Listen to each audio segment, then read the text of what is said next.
The unemployment rate is now at its highest point since 1983. The young and old alike are finding ways to cope with job loss. In fact, 15 million young adults reported that they lived with their parents last year. Our financial contributor, Ray Martin, is here with some advice for families who have these boomerang kids. They go, but then they come right back. Good morning. Yeah, good morning, Maggie. Hey. But is that a bad thing, moving back in with mom, or is it a smart financial move in this recession? You know, this is a different time and place. We're not talking about, what was that sitcom, All in the Family, where you had Archie Bunker, and he had his daughter and son-in-law move in and stayed forever, and what do you call his son-in-law, Meathead? You know, this is a whole different thing today, okay? It's a tough economy, and as you said, you know, there's no job offers. The job offers that young adults are getting are so low they can't pay rent and student loans and live.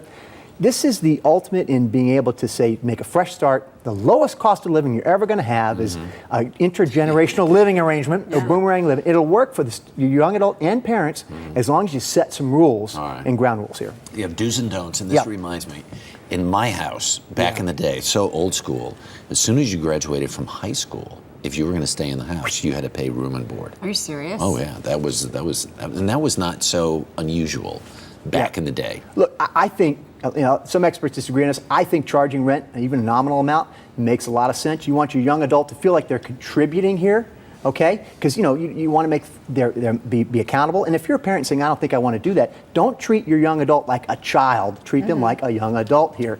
And you know, utilities are going to go up, food costs are going to go up here. So the question is, how much do you charge, and how do you figure it out? Right. You know, you can use informal rules like percentage of home rooms used. You have, you know, they use one room, there's 10 rooms in the house, that's 10% of the house, 10% of the interest, taxes, utilities, insurance. You know, $3,000 a month to take care of your house, it could cost 10%, would be $300 a month. And you make it also like a lease in that you set a deadline. You got to be out by. Yeah, set a rental agreement, and then set a deadline here. Don't make this open-ended. That's not good for anybody. So set a goal. You'll stay as long as you pay down your debt for a certain amount, or you build up an amount of savings to rent your own place, or buy your own place maybe. Or if you don't have a job. You just don't want them to get too comfortable, is the point. Yeah. Or set a goal like when you get a job that you can pay for yourself. Then that's when you move out. But set a deadline. And of course, you let the kids do whatever they did when they were in college when they come home, right? Or Except you do that, or you do the opposite. No. I say you set some rules here. You talk about them. Things like, you know, who's going to do the laundry, clean the bathroom, in the kitchen, take out the trash, do the lawn.